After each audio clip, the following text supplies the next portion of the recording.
మధ్యన ఒకసారి గుర్తుకు తెచ్చుకుంటే మనకు ఒక పెద్ద మన Indian air force operation Sindoor తర్వాతనే ఎయిర్ ఫోర్స్ చీఫ్ ఒక ముక్క చెప్పుకొచ్చారు. ఆగ్రహం కూడా వ్యక్తం చేసుకొచ్చారు. ఆయన ఆగ్రహంలోనూ అర్థం ఉంది, వాస్తవంలోనూ అర్థం ఉంది. ఏంటది?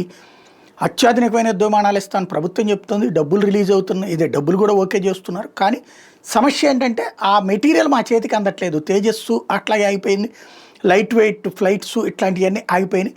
ఎందుకు హిందుస్థాన్ ఏరోనాటికల్ లిమిటెడ్ లాంటి వాళ్ళే మాకు తయారు చేసి టైంకి ఇవ్వకపోతే ఎట్లాగా, ఇప్పటికే రావాల్సినవి కూడా రాలేదు అన్నటువంటిది చేశారు. వెంటనే మోడీని తిట్టేశాం. అసలు పాయింట్ ఏంటది? Made in India, make in India అన్నటువంటి దాంట్లో భాగంగా మన దగ్గర తయారు చేయాలంటే కావాలని అమెరికన్ సంస్థలు, అంటే దానికి ఇంజన్ కావాలి.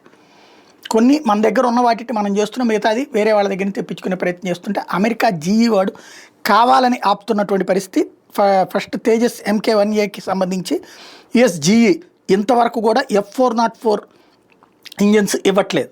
అదే సందర్భంలో హిందుస్థాన్ ఏరోనాటికల్ లిమిటెడ్ వచ్చేటప్పటికి HTT-40 ట్రైనర్ దేనివల్ల డిలేస్ అవుతున్నది. అట్లాగే అమెరికాకి ఏది వీళ్ళే తయారు చేయాల్సినటువంటి HTT-40 ట్రైనర్లు కూడా, అది కూడా అమెరికాకి సంబంధించిన హనీవెల్ సంస్థ కావాలని చెప్పి ఇంజన్స్ ఇవ్వట్లేదు, ఇంజన్స్ లేట్ చేస్తుందన్నమాట. అంటే ఇక్కడ భారతదేశం ఎదగనీయకుండా అక్కడ ఉన్నటువంటి సంస్థలు రా మెటీరియల్ ఇవ్వకుండా అడ్డుపడే పని చేస్తున్నారు.